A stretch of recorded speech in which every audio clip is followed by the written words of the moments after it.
Hello बच्चों, good morning. स्वागत है आपका फिर से हमारे यूट्यूब चैनल पर। आज हम पढ़ेंगे थर्मल एक्सपेंशन यानी तापीय या ऊष्मीय प्रसार। ठीक है, अब देखिए नाम से स्पष्ट है। तापीय का मतलब होता है ताप, सब जानते हो आप। और प्रसार का मतलब होता है फैलना। क्या मतलब होता है? फैलना। ठीक है, तो ताप पाकर फैलना। तो कोई भी पदार्थ होगा वो क्या होगा?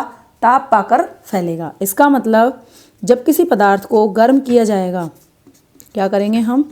जब किसी पदार्थ को गर्म करेंगे, जब किसी पदार्थ को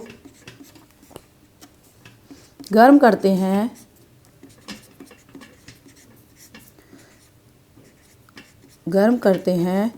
तो उसके आकार में वृद्धि, यानी प्रसार, फैलना, वृद्धि एक ही बात है। तो उसके आकार में प्रसार होता है। उसके आकार में क्या होता है? प्रसार होता है। और यही जो घटना है वह क्या कहलाती है? तापीय या ऊष्मीय प्रसार। ठीक है, तो परिभाषा स्पष्ट है। यही घटना हमारी क्या कहलाएगी? तापीय प्रसार। तो क्लियर है। जब किसी पदार्थ को आप हीट करोगे यानी उसको ऊष्मा दोगे या गर्म करोगे तो उसका क्या होगा? प्रसार होगा, यानी कि उसके आयतन में या उसके आकार में क्या होगी? वृद्धि होगी। और ये हमारा क्या कहलाता है? तापीय प्रसार। तो यानी ताप पाकर फैलना, यही क्या हो गया? तापीय प्रसार। अब सबसे मेन बात है कि कारण क्या है कि हम ताप दे रहे हैं और हमारा पदार्थ फैल रहा है। ठीक है, तो सबसे जो मेन कारण है इसका वह है हमारा ऊर्जा और जो अणुओं के मध्य दूरी होती है उसका ग्राफ। अणुओं के मध्य दूरी का ग्राफ। ठीक है, अब ये रीज़न कैसे है देखिए। हमने यहाँ पे ग्राफ बना रखा है। ये हमारा जो ग्राफ है वो है एनर्जी यानी कि ऊर्जा और अणुओं के बीच की दूरी का। ये आर क्या है? दो अणुओं के बीच की दूरी। ठीक है, जैसे अब कोई पदार्थ है, ये पदार्थ है, इसमें अणु पास पास हैं। आप जानते हो पदार्थों में अणु पास भी हो सकते हैं। गैस होगी तो थोड़े ज़्यादा दूर होंगे, गैस के बजाय द्रव होगा तो और पास होंगे। लेकिन अगर कोई सा भी पदार्थ है और आपने इसको क्या किया? गर्म किया, तो जैसे आप गर्म करोगे इनके बीच की दूरी क्या हो जाएगी? बढ़ जाएगी। जैसे दो अणु ले लिए मैंने, तो जैसे जैसे आप इसको ताप दोगे ऐसे ऐसे इनके बीच की दूरी क्या होती जाएगी? बढ़ती जाएगी। ठीक है, बढ़ती जाएगी। तो ऊर्जा पे क्या प्रभाव होगा उसको दर्शाता है ये वाला ग्राफ। तो ये ई और आर का ग्राफ है हमारा। तो यहाँ पे देखिए, आप यहाँ पे देखो, ये आर है। तो आर को आप जैसे जैसे बढ़ा रहे हो, इधर की तरफ जा रहे हैं हम, तो आर को हम जैसे जैसे बढ़ा रहे हैं ऊर्जा में कमी हो रही है। और आर जीरो के मान पर ऊर्जा हमारी क्या हो गई? न्यूनतम। ये कौन सी एनर्जी है? न्यूनतम। और हम जानते हैं कि स्थायी अणु के लिए ऊर्जा क्या होती है? न्यूनतम। तो ये इसकी न्यूनतम ऊर्जा हो गई। अब इसके बाद यदि दूरी बढ़ेगी, अणुओं की दूरी बढ़ेगी, तो हमारी जो ऊर्जा है वो वापस से बढ़ना शुरू हो जाएगी। ठीक है, तो ये ग्राफ है हमारा एनर्जी और अणुओं के बीच की दूरी का। ये हम कह सकते हैं आणविक मॉडल के आधार पर आता है।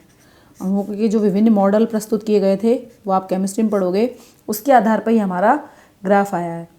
ठीक, तो ये हमारी हो गई आर जीरो यानी साम्य दूरी। कौन सी दूरी है ये? साम्य दूरी, जिस पे हमारा जो एनर्जी का मान है वो क्या है? नेगेटिव है। अब मान लीजिए हमने पदार्थ को और गर्म किया और हमारी जो दूरी है वो यहाँ तक आ गई, अणुओं के बीच की दूरी। तो आपको पता है एनर्जी के दो मान हो गए। एनर्जी के कितने मान हो गए? दो मान, एक तो यहाँ और इसके रेस्पेक्ट में यहाँ। ठीक है, यानी कि ये जो माध्य दूरी है इसके इर्द गिर्द कंपन करेगा अणु, यानी कि इधर जाएगा और इतना इधर जाएगा।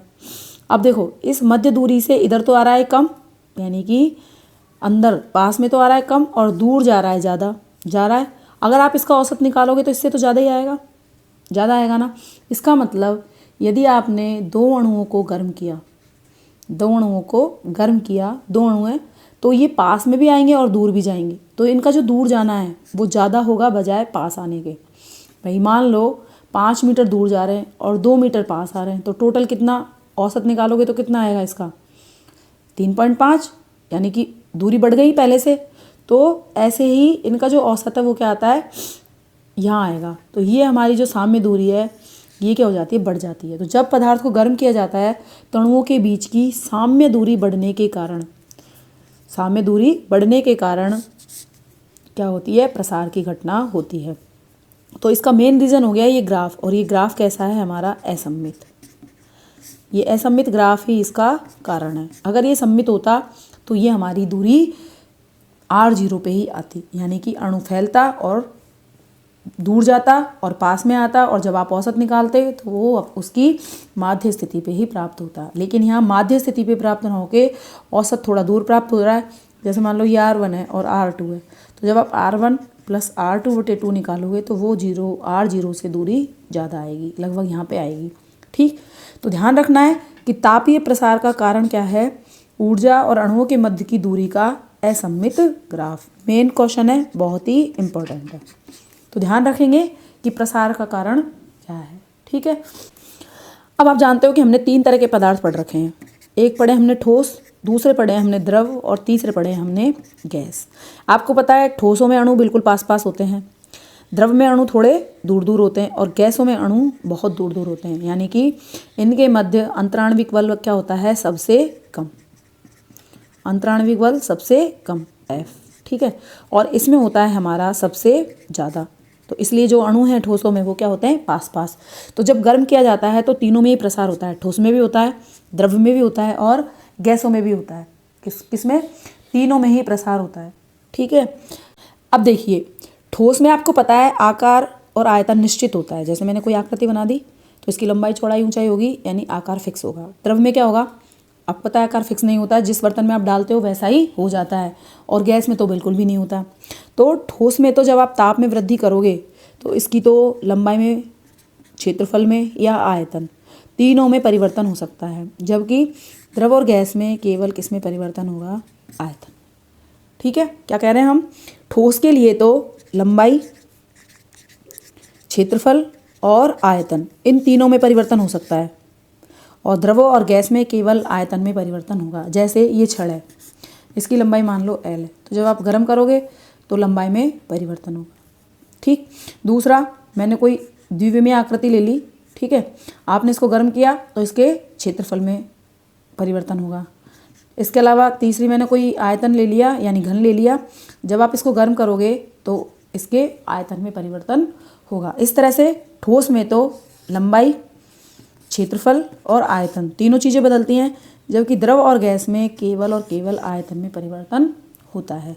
तो इम्पॉर्टेंट पॉइंट है, ध्यान रखेंगे कि गैस और द्रव इन दोनों में केवल आयतन में परिवर्तन होता है। नेक्स्ट वीडियो में हम देखेंगे कि क्या सभी पदार्थों में प्रसार होता है, या कुछ ऐसे भी पदार्थ हैं जिनमें प्रसार नहीं होता है, अर्थात ऐसे पदार्थ जो ऊष्मा पाकर सिकुड़ते भी हैं, उनके बारे में जानेंगे। तो फिर मिलते हैं नेक्स्ट वीडियो में, तब तक के लिए टेक केयर, बाय बाय।